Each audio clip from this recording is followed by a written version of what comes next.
A brief history of Humble ISD. Humble, and to make sure we're all on the same page, it's pronounced Humble with a silent H. That may seem strange to a lot of people, but Humble is named for a man called Pleasant Smith Humble, who came to the area in 1869 and purchased land along the south side of the San Jacinto River.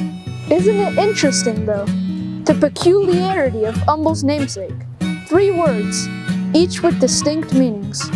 Pleasant, as in Humble, Texas is a pleasant place to live, work, and play. Smith, as in a job or occupation.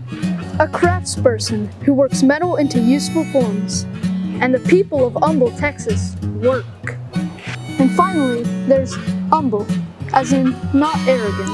We take pride in where we live, but we also take notice of those around us. We serve others. We help those in need. It's as if our destiny was dictated by our founder's name. But let's get back to the story. Around 1869, Mr. Pleasant Humble migrated to an area along the San Jacinto River. A ferry had been in operation there since the 50s. That's 1850s. Humble took over the ferry service and ran a grocery store, and he served as a Harris County Commissioner. Now, during this time, a number of things happened that prompted even more people to continue to settle in this small slice of Texas. With all the trees, lumber was a big industry, so sawmills developed along the railroad, running from Houston to New Canaan.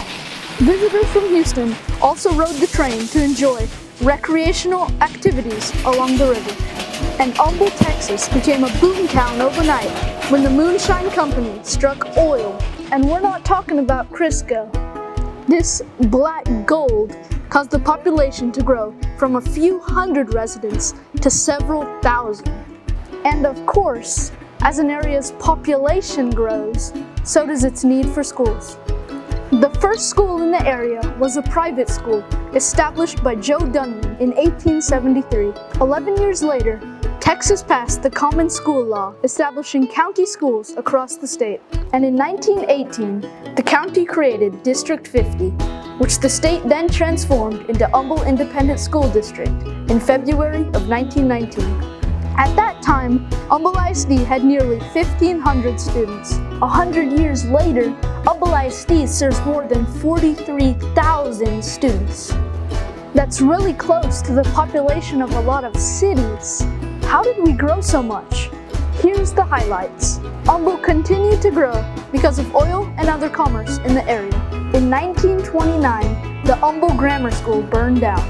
In its place, the Charles Bender High School was built, and it had "Impossible is Un-American" and "Ever Onward" chiseled over the doors.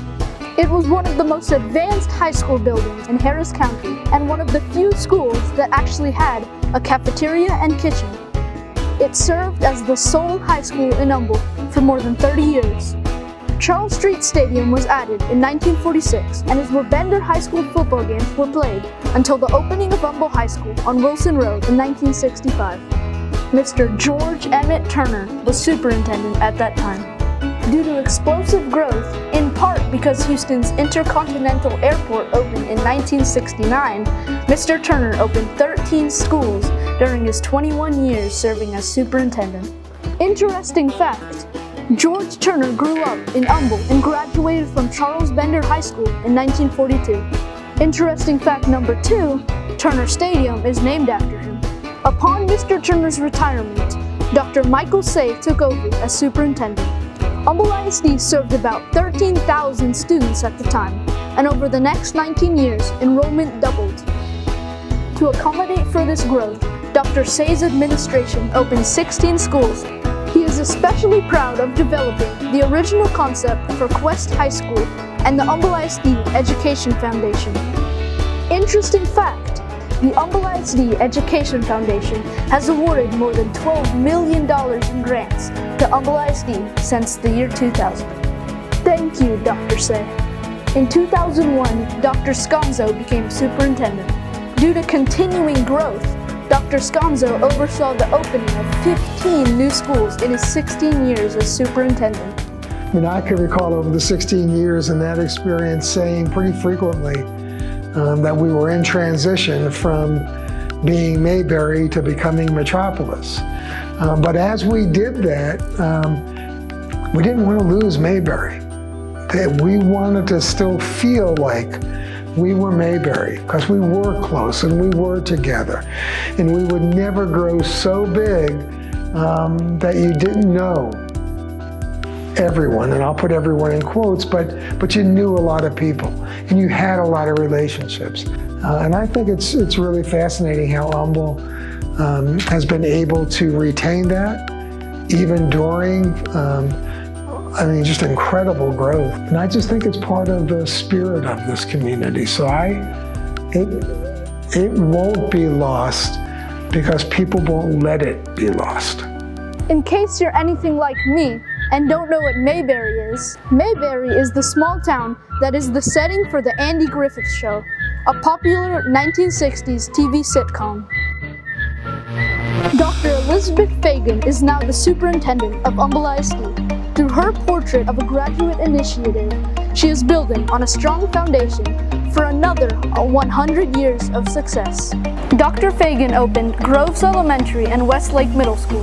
She led the district through Hurricane Harvey and restoration.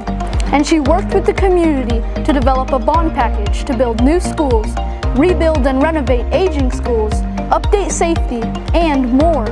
The bond package received strong support and was approved by the community. As you can see, Humble ISD has been built on a legacy of leadership and a strong sense of community. So now the question is, what makes Humble ISD so special? I'm glad you asked. Here's an expert's point of view. What makes Humble ISD so special is it's really an extension of the values of our community. You go to any campus and you see many of our community members volunteering, helping in the classroom, supporting our teachers, and that is what makes Humble ISD a family. It's not an institution. It truly is a group of people coming together to raise the next generation and create successes for our community. Into my sophomore year, I contracted spinal meningitis, was in the hospital here in Humble, and spent many days in there. And really what I remember from that time is the community rallying around me, providing that support for both, from the school and just the support to my family. And I can't say enough good things about Humble ISD's support to me during that time. And one of the problems I had was that I had such a high fever for several days, is that we kind of discovered over the summer that I had kind of gone backwards in learning in English. And so my spelling was a little off and my grammar was a little off. So Miss Stevens, one of the teachers there at Kingwood High School, took her own time and worked with me during the summer 1 or 2 days, and then after school 1 or 2 days a week to kind of get me back up to speed in those skills. And I really think that kind of support individually from the teacher, but as well as from the community, ultimately, I graduated Kingwood High School with pretty good grades and went on to Texas A&M, so I feel like I didn't miss a beat after that, but they really invested the time to set me up for success long term. I hope you enjoyed this brief history of Humble ISD. It's been 100 years in the making. We will continue building upon the legacies of the past as we work together to create the next century of success.